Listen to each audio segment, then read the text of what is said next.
Hi, my name is Gretchen Vogel. Thank you for coming to play with my mind today. I've been a practicing medium since I was in my mid-20s, and I'll be 70 this year. So clearly, I've spent a lot of time in the world of spirit. And I did actually die in 2008. It really was quite wonderful because I was out of pain, but it wasn't my time. And I was revived in the emergency room.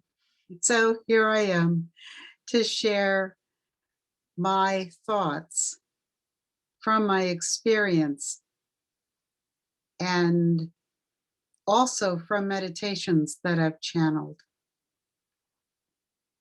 My friends tell me that I look forward to the afterlife like some people look forward to retirement. I'm not really looking forward to leaving this beautiful earth or the opportunity to spiritually progress and perhaps dissolve some more karmic patterns before I go. But today in this first video, which I could tongue in cheek call how to be deceased, but I really don't want to be irreverent.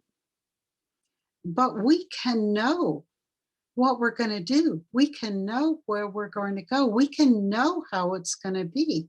We don't have to be afraid of what's coming next.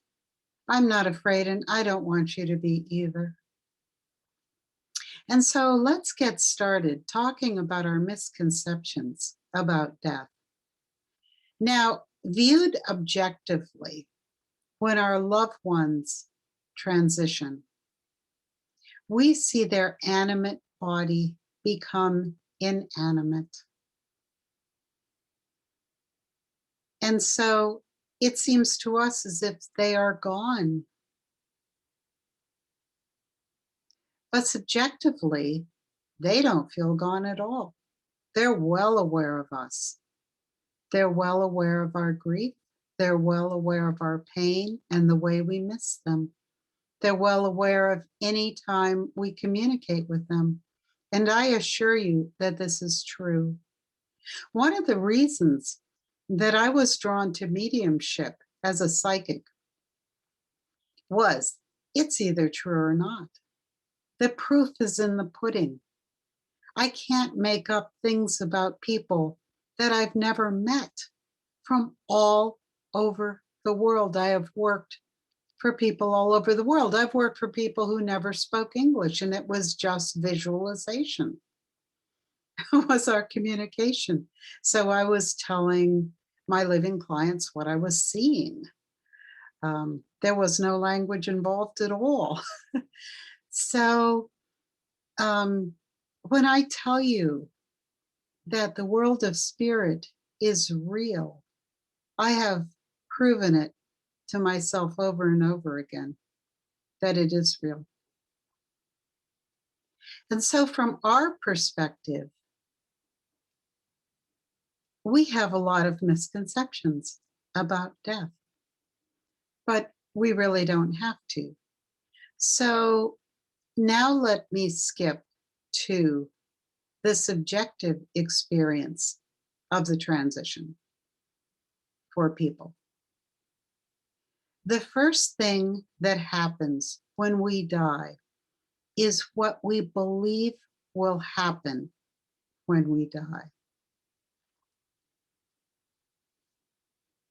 So I've worked with a lot of well, I don't like to use the word suicide. I like self-transition a little bit better, um, because suicide does seem judgy, like a judgment.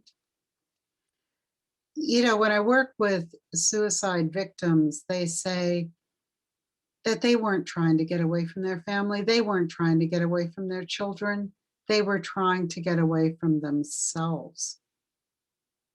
But they do believe that by ending their life or destroying the physical aspect of themselves, that they won't exist anymore.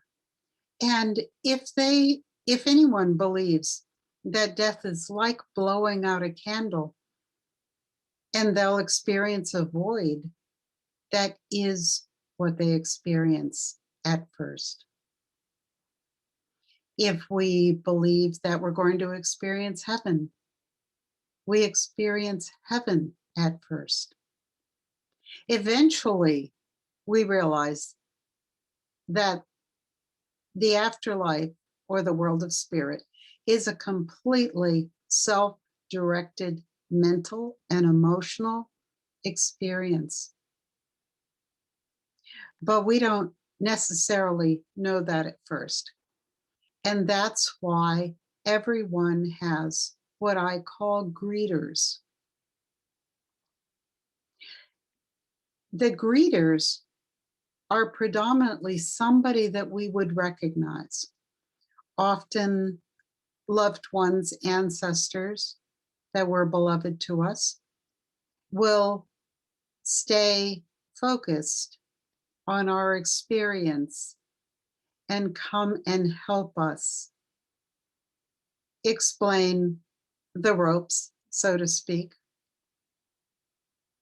One of the things that the greeters help us do, if we are not able to do that, is to look back at our body, at the manner of death. If we don't even understand how we got to the other side, they will inform us, but they will inform us gently and carefully and with love.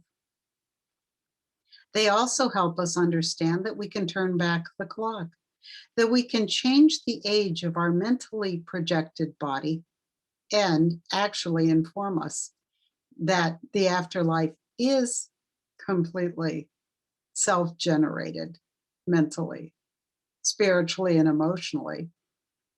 We're the people that are creating our reality. Now, in the world of spirit, you see, when we're alive, our external reality seems to be informing us of what our life is. But in the world of spirit, it is a completely internally generated reality. And I'm beginning to think that our experience, even here on earth, is completely internally generated also, but that is a whole other series. So the greeters help us also turn back the clock to a time before the accident or illness or injury that caused our transition. Now, there are people in the world of spirit who are devoted to soul rescue. So if people don't have a greeter, say there is a child that where the grandparents, nobody they knew is in spirit, they will be assigned a loving presence to guide and inform them of what to do. I have never spoken to any deceased person who did not have a greeter, even if the greeter was ignored for a period of time. And I have actually done soul rescue myself in meditations where it really was hard to get the attention of people who just didn't believe that they deserved love or they didn't believe they deserved help. So sometimes it takes uh, creativity, let us say, to communicate with people in the world of spirit. And we'll be probably doing an entire video on soul rescue because it's a beautiful function that exists. So from the subjective point of view, we continue even if we don't really believe that we continue. It can come as a bit of a surprise that we continue. So I don't want this video, this first one, to be too long. I just want to thank you for coming. Oh, and slip in one little definition of death. You know, we have our own definitions, of death, you know, when the body becomes inanimate and the body stays in this physical world either with ashes or is buried in the earth. And that's our perception or definition of death. I mean, I think medically, death is defined as the failure of major organs. Um, so there's a medical definition of death, perhaps. I'm not a doctor, I really don't know.